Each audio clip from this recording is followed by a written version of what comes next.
Good morning student, good afternoon and good evening. जब भी जो इस वीडियो को देख रहे हैं सभी के लिए मैं अरविंद जारवाल अर्थशास्त्र क्लासेस की ओर से class 12 economics RBSE board chapter number 6 आज आपके सामने मैं इसके कुछ पॉइंट्स हैं जिनको क्लियर करेंगे। चैप्टर नंबर 6 में उत्पादन फलन। आज हम यहाँ पर 3 टॉपिक आपके सामने पढ़ेंगे। फलन की डेफिनेशन, फलन क्या है, उत्पादन फलन किसे कहते हैं, जो विभिन्न जो अर्थशास्त्री हैं उनके अकॉर्डिंग इसकी डेफिनेशन पढ़ेंगे, इसकी परिभाषाएं पढ़ेंगे, फिर उत्पादन फलन की मान्यताएं पढ़ेंगे। उत्पादन फलन जो इसके अजम्पशन है, जो इसकी मान्यताएं हैं, उनको हम यहाँ पर कुछ पॉइंट्स के द्वारा, कुछ हम फलन के यहाँ पर फॉर्मूलेस आपके सामने प्रेजेंट करेंगे। और पिछले जो वीडियो के अंदर चैप्टर 5 के अंदर आपने जो सप्लाई पढ़ा था, जिसमें कुछ हमने कंटेंट्स जो आपको दिए थे उनको हम थोड़ा सा आगे बढ़ाते हैं। आज के वीडियो के अंदर हम उन सभी चीजों को क्लियर करेंगे। उम्मीद है कि आपको वीडियो पसंद आएगा। चलते हैं, सबसे पहले हम फलन के बारे में चर्चा करते हैं। फलन क्या है? देखो, 2 चर होते हैं अर्थशास्त्र के अंदर। एक तो होता है स्वतंत्र चर, एक होता है आश्रित चर। दोनों के बीच में एक रिलेशनशिप पाया जाता है। अगर रिलेशनशिप मात्रात्मक संबंध बतलाता है तो उसे हम फलन कहते हैं। फंक्शन उसको बोलते हैं जिसमें कि कहीं ना कहीं दोनों के बीच में एक अच्छा रिलेशनशिप देखने को मिलता है और ये मात्रात्मक संबंधी फलन को बताता है। फलन की डेफिनेशन के साथ साथ यहाँ पर फलन का जो एक फॉर्मूला है y = f(x), यहाँ पर जो y मीन्स होगा आश्रित चर और x मीन्स होगा स्वतंत्र चर, जो कहीं ना कहीं OXY एक्सिस पर हम इनको शो करते हैं। f फंक्शन को प्रेजेंट करता है जिसको हम फलन कहते हैं। अल्फा सी चियांग के अनुसार फलन की डेफिनेशन, अल्फा सी चियांग क्या कहती हैं? उनके अनुसार फलन एक विशेष क्रम में चरों के जोड़ों का समूह है। वो इनको बिल्कुल एक साथ जोड़कर, या यही कह सकते हैं कि दोनों को एक साथ कंप्लीट करके चर्चा करती है। उनके अनुसार जो स्वतंत्र चर और आश्रित चर जो हैं, दोनों कहीं ना कहीं एक ग्रुप के रूप में अगर इनका अध्ययन करें तो उसे हम क्या कहते हैं? फलन कहते हैं। जिसकी ये विशेषता भी मानी गई है कि x का कोई एक मूल्य y के एक अद्वितीय मूल्य का क्या करता है? निर्धारण करता है। फलन के साथ जो हमारा चैप्टर है उत्पादन फलन, अब यहाँ पर हम पढ़ेंगे कि उत्पादन फलन किसे कहते हैं, क्या है उत्पादन फलन। इसके लिए उत्पादन की मात्रा और उत्पादन के बीच, उत्पादन की मात्रा मतलब क्वांटिटी ऑफ डिमांड, ठीक है, उसकी, और जो उत्पादन की जो मात्रा है, जो उसकी मांग है, और उसकी उत्पादन के बीच जो काल्पनिक, मात्रात्मक और भौतिक तीनों प्रकार के अगर संबंध एक साथ पाए जाते हो या इनमें से कोई भी संबंध देखने को मिलता हो तो उसे हम उत्पादन फलन कहते हैं। उत्पादन फलन में जो हम इसका फॉर्मूला यूज करते हैं वो Q = F bracket x1 x2 dash dash.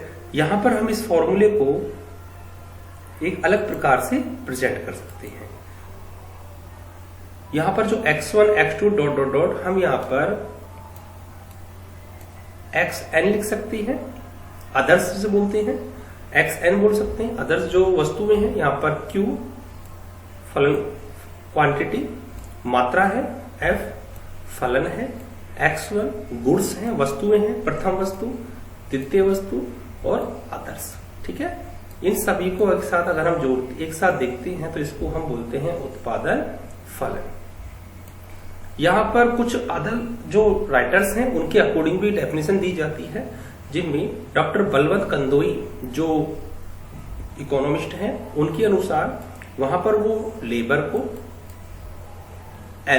Labour को यूज किया जाता है, ठीक है, और दूसरा O ऑर्गेनाइजेशन, संगठन को यूज करते हैं, के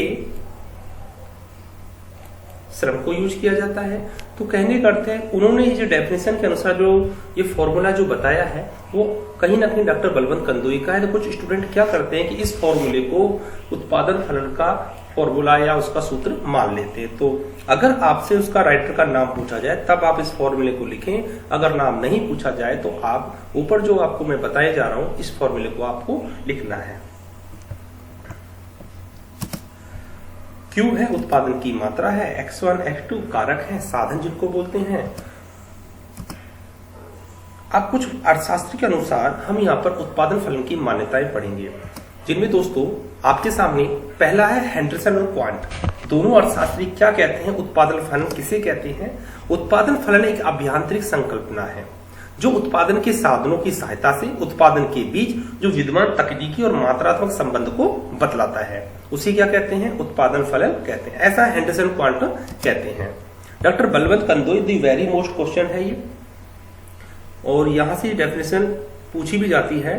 डॉक्टर बलवंत कंदोई के अकॉर्डिंग उत्पादन फलन की डेफिनेशन, ठीक है। यहां पर डॉक्टर बलवंत कंदोई क्या कहते हैं?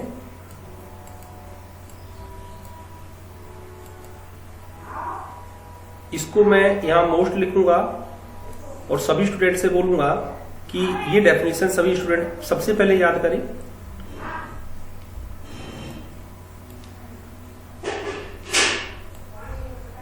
दी मोस्ट डेफिनेशन है ये, ठीक है। एरो लगा देता हूं। बलवंत कंदोई जी कहते हैं कि यदि एक फर्म द्वारा उत्पादन की मात्रा, एक फर्म किसी भी प्रोडक्ट को बनाती है, उसकी जो मात्रा है, जब उत्पादन के साधन जिसमें हम श्रम को, पूंजी को, भूमि को, प्रबंधन को, तकनीक को और साहस को, इनको यूज करते हैं, तो ठीक है, यूज करने पर जो उत्पादन किया जाता है वही कहीं ना कहीं हम उत्पादन फलन के नाम से जानते हैं। फिर रिपीट कर देता हूं, यहां पर श्रम, पूंजी, लेबर, कैपिटल, लैंड, प्रबंधन, ऑर्गेनाइजेशन, तकनीक, टेक्नोलॉजी और साहस, ठीक है ना। इसको अगर यूज कर जो उत्पादन किया जा रहा है, ठीक है, उसका योग क्या कहलाता है? उत्पादन फलन कहलाता है, या उनके बीच में जो संबंध पाया जाता है।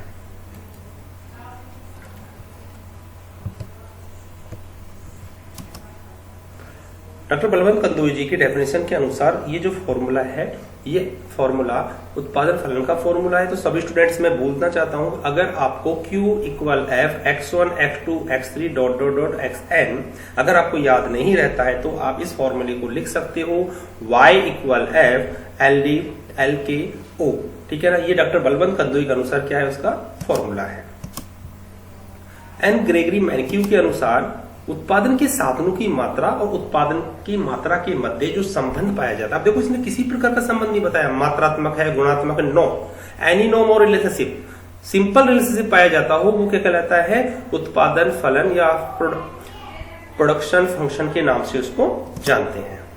उत्पादन के साधन क्या क्या होते हैं? जैसे कि अभी डॉक्टर बलवंत कंदोई जी की डेफिनेशन हमने पढ़ा था, तो यहाँ पर यही साधन है, क्योंकि ये क्वेश्चन पूछा हुआ है बोर्ड एग्जाम के अंदर, वेरी शॉर्ट के अंदर। उत्पादन के साधन या उत्पादन फलन के रूप में जो साधन यूज किए जाते हैं वो कौन कौन से हैं? तो श्रम को यूज किया जाता है, क्योंकि बिना लेबर के हम किसी भी प्रोडक्ट को नहीं बना सकते।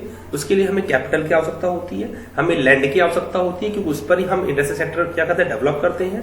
हमें प्रबंधन की आवश्यकता होती है, प्रबंधन मतलब जो वास्तव में ब्रेव है व्यक्ति जो इसको चलाने का काम करता है, ठीक है ना। तकनीक की, टेक्नोलॉजी की आवश्यकता होती है, मशीनों की आवश्यकता होती है, और साहस, ये सबसे मेन होता है उद्यमशीलता के अंतर्गत। जो ब्रेव व्यक्ति होता है, जिसको हम डायरेक्टर बोलते हैं, वास्तव में जो ये रिस्क लेता है, जो जोखिम लेता है, ठीक है ना, वो उसका भी होना बहुत जरूरी है। तो इन सभी का है ना, ये कहीं ना कहीं उत्पादन के साधन के रूप में जाना जाता है।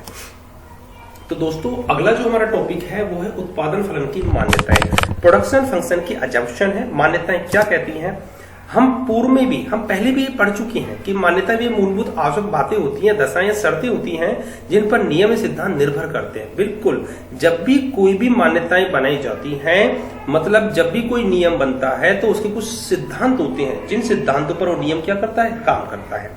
अतः उत्पादन फलन को पूर्ण रूप से सत्य सिद्ध करने के लिए हमें कुछ मान्यताओं के बारे में चर्चा करनी है, जिनमें पहला है तकनीकी ज्ञान में किसी प्रकार का परिवर्तन नहीं होना चाहिए। जो टेक्नोलॉजी है हमारी वो कांस्टेंट रहनी चाहिए, उसमें किसी प्रकार का चेंज नहीं होना चाहिए। सेकंड है उत्पादन फलन एक निश्चित समय अवधि से संबंधित होता है। बिल्कुल, जो प्रोडक्शन फंक्शन है वो एक लिमिटेड टाइम पीरियड के से क्या होता है, रिलेशन रखता है, उससे संबंधित होता है। थर्ड है उत्पत्ति के साधन विभाज्य होना चाहिए। ठीक है, यहाँ पर नहीं वर्ड नहीं आया है, होना चाहिए। और फोर्थ है उत्पत्ति के साधनों की जो कीमतें हैं वो कैसी होनी चाहिए, कांस्टेंट रहनी चाहिए, स्थिर रहनी चाहिए। सिंपल सी बात है, जिन वस्तुओं का हम उत्पादन कर रहे हैं उनकी कीमतों में किसी प्रकार का परिवर्तन नहीं होना चाहिए। और लास्ट है आपका फिफ्थ है, उत्पादन की कुशलतम तकनीक का प्रयोग होना चाहिए। जब भी हम प्रोडक्शन कर रहे हैं तो उसमें टेक्नोलॉजी जो है वो अच्छी होनी चाहिए, जिससे कि कहीं ना कहीं प्रोडक्शन को इंक्रीज किया जा सके। और 6 पॉइंट है, फर्म का जो उद्देश्य है वो अधिकतम उत्पादन करने का होता है। ये बिल्कुल फैक्ट बात है कि प्रत्येक फर्म प्रॉफिट कमाने के लिए क्या करती है, बहुत ज्यादा मात्रा में उत्पादन करती है। तो दोस्तों ये जो आपके सामने उत्पादन फलन की जो मान्यता है, ये क्वेश्चन इस चैप्टर के अंदर मेन है, क्योंकि यही क्वेश्चन 2 नंबर का पूछा जाता है। उत्पादन फलन की कोई 2 मान्यताएं बताइए। 7वां है, उत्पादन के साधनों की आपस में समरूपता होनी चाहिए, मतलब बिल्कुल एक रूप से क्या होना चाहिए, समान होने चाहिए। ठीक है, एक दोस्तों आप नोट में आपके लिए लेके आया हूं, इसमें एक वेरी शॉर्ट में अंदर क्वेश्चन पूछा जाता है, पड़तो या आधा। क्या है पड़तो या आधा, एक अजीब वर्ड हो जाता है।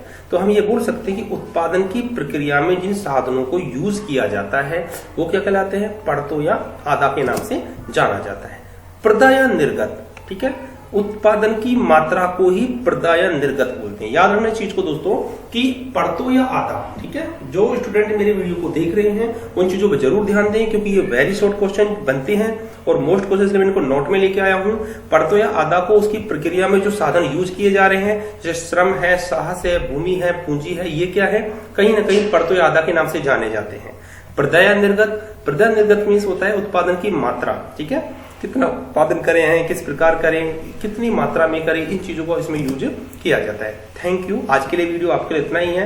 उम्मीद करता हूँ वीडियो आपको जरूर पसंद आएगा। नेक्स्ट वीडियो में चैप्टर नंबर 6 के अंदर ही हम उत्पादन की आगे की बातें हम आपको बताएंगे, किस प्रकार उत्पादन फलन है उसको कितने भागों में बांटा गया है, ठीक है ना, एक लॉन्ग टाइम के लिए और एक शॉर्ट टाइम के लिए। Thank you.